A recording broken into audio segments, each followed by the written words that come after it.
करेंगे इस वक्त की बड़ी खबर के साथ, जो कि रायपुर से आपको बता रहे हैं, जहां कवासी लखमा की 7 दिन की रिमांड। आबकारी घोटाले में इनकी गिरफ्तारी हुई थी। अब आपको बता दें कि कवासी लखमा को लेकर ईडी का बड़ा दावा। हर महीने 2 करोड़ रुपए लेते थे कवासी लखमा। बेटे हरीश लखमा का घर बनवाने के लिए इन पैसों का उपयोग किया, इस्तेमाल किया। पैसों का उपयोग सुकमा में कांग्रेस का भवन बनाने के लिए भी हुआ। सभी डिजिटल सबूत हमारे पास मौजूद है।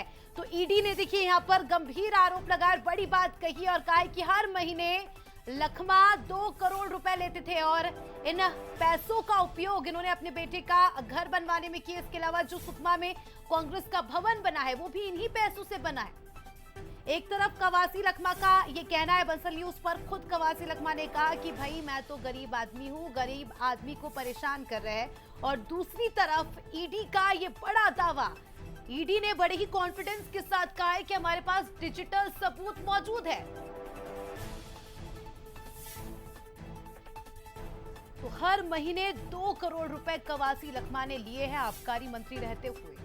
तो अपने आप में ये एक बड़ी बात और बड़ा हम कह सकते हैं कि खुलासा, क्योंकि ईडी ने पूरे कॉन्फिडेंस के साथ कहा है कि हमारे पास डिजिटल सबूत मौजूद है।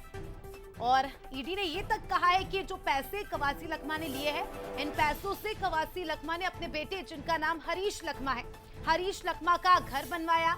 इसके अलावा सुकमा में जो कांग्रेस का भवन बना है वो भी इन्हीं पैसों से बना है।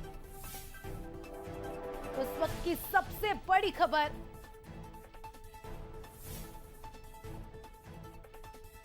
तो ईडी के वकील सौरभ पांडे ने क्या कुछ कहा मामले को लेकर, पहले वो सुनिए।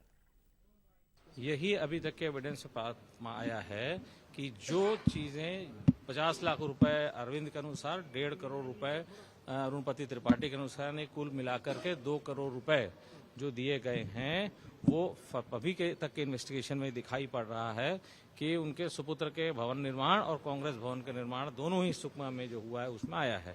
इसके कुछ डिजिटल साक्ष्य हमको मिले हैं, साथ ही साथ कुछ बैंक ट्रांजैक्शंस भी उसमें मैच कर रही हैं।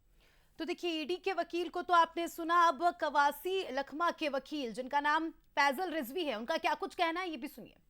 और आज उन्होंने कहा कि मुझे बुलाया गया, सिर्फ 2 प्रश्न पूछे कि ये जो आपने घर बनाया उसका पैसा कहाँ से लाए।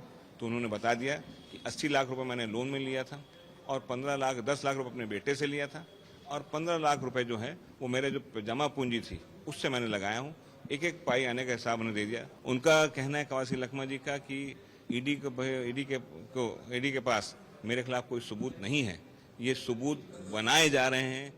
जो लोग जो हैं, जिनके आसपास के या इनके जुड़े हुए लोगों को बुला के डरा धमका के बनाए जा रहे हैं, ये उनका कहना है। चलिए अमन हमारे सहयोगी इस खबर पर जुड़ चुके हैं, उनसे जानकारी लेंगे। अमन, एक तरफ कवासी लखमा, माफ कीजिएगा अनंत, कवासी लखमा एक तरफ कहते हैं कि मैं तो गरीब आदमी हूं, परेशान किया जा रहा है, और दूसरी तरफ ईडी का बड़ा दावा, हर महीने 2 करोड़ रुपए कवासी लखमा के पास आते थे और इन पैसों का कहां इस्तेमाल किया गया ईडी ने यह भी बताया है। बिल्कुल साफ तौर पर देखिए, आज कवासी लखमा को कोर्ट में पेश किया गया, उनकी गिरफ्तारी हुई और 7 दिन के रिमांड पर अब उन्हें भेज दिया गया है। 21 जनवरी तक ईडी जो है कवासी लखमा से पूछताछ करते नजर आएगी। लेकिन देखिए, जब ईडी की वकील की जब बयान सामने आए निकलकर, तो वो काफी चौंकाने वाले थे, क्योंकि उसमें साफ तौर पर यह कहा जा रहा है कि 2 करोड़ रुपए हर महीने जो है कवासी लखमा को मिलते थे और उन पैसों को वो अपने निजी कामों में उपयोग करते थे। जैसे उन्होंने बताया कि जो सुकमा में कांग्रेस भवन का निर्माण किया गया है वो उन पैसों से किया गया है। उसके अलावा हरीश लखमा जो उनके बेटे हैं, उनके घर का भी निर्माण उन्हीं पैसों से हुआ है। तो देखिए, उनके इन सभी बातों के डिजिटल साक्ष्य भी ईडी के पास हैं, ऐसा कहा जा रहा है, ऐसा उन्होंने कहा है। तो देखिए, डिजिटल साक्ष्य हैं 2 करोड़ रुपए हर महीने लेने के। 1.5 करोड़ की अगर राशि की बात करें तो एपी त्रिपाठी नाम के जो पूर्व में अधिकारी थे वो उन्हें दिया करते थे, और 50 लाख की जो राशि थी, एक बड़ी राशि, वो भी उन्हें दूसरे व्यक्ति से दी जाती थी। तो लगातार देखिए ये बातें पहले भी निकलकर सामने आई थी कि कुछ पैसे का लेन देन कवासी लखमा का रहता था शराब घोटाले मामले में। लेकिन अगर एक पक्ष और सुने, दूसरे पक्ष की अगर बात करें तो उसमें कहा जा रहा है कि ये सभी जो बातें हैं वो बनाई जा रही है। जो कवासी लखमा के पक्ष के वकील हैं वो कह रहे हैं कि ये कवासी लखमा का कहना है कि ये सभी साक्ष्य जो है वो बनाए जा रहे हैं, लेकिन ईडी ने पूरा दावा किया है कि जिस तरीके से 2 करोड़ रुपए की बड़ी राशि कवासी लखमा को दी जाती थी और उस पूरे राशि को वो अपने निजी कामों में उपयोग में लाया करते थे।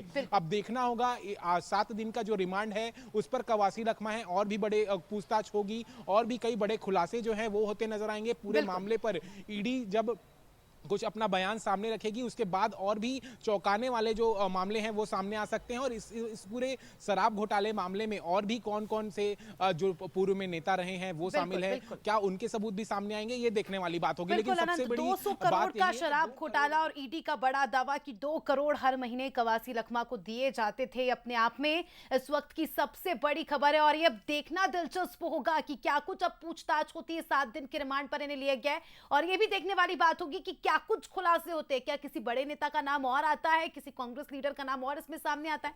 अभी फिलहाल के लिए आपका शुक्रिया जुड़ने के लिए और जानकारी के लिए। तो देखिए इस पूरे मुद्दे को लेकर बीजेपी नेताओं की क्या कुछ प्रतिक्रिया है, क्या कुछ कहा उन्होंने, सुनवाते हैं। अब इसमें ईडी जांच कर रहा है और जो भी उसमें दोषीदार होंगे उनके ऊपर कार्रवाई होगी। वो उस समय तत्कालीन समय में जब FL10 नाम का फर्जी कंपनी इंक्लूड करके और बड़ा स्कैम किया जा रहा था, उस समय वो मंत्री थे उस विभाग के।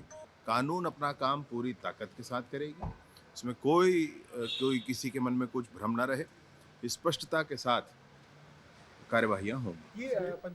तो देखिए इधर लखमा की गिरफ्तारी से कांग्रेस में भी हड़कंप मचा हुआ है। कांग्रेस के नेताओं ने क्या कुछ प्रतिक्रिया दी वो भी आपको सुनवाते हैं। कांग्रेस के वरिष्ठ आदिवासी नेता कवासी लखमा की गिरफ्तारी ईडी के द्वारा राजनीतिक साजिश है। सारा देश जानता है कि अब देश में ईडी, CBI, IT कार्रवाइयाँ क्यों करती हैं। जब भारतीय जनता पार्टी के राजनीतिक एजेंडे को पूरा करना होता है, जहाँ जहाँ चुनाव हो, छोटा बड़ा चुनाव हो, वहाँ पे विपक्षी दल के नेताओं को बदनाम करने के लिए ईडी कार्रवाई करती है। कवासी लखमा की गिरफ्तारी ईडी भारतीय जनता पार्टी के राजनीतिक एजेंडे को पूरा करने के लिए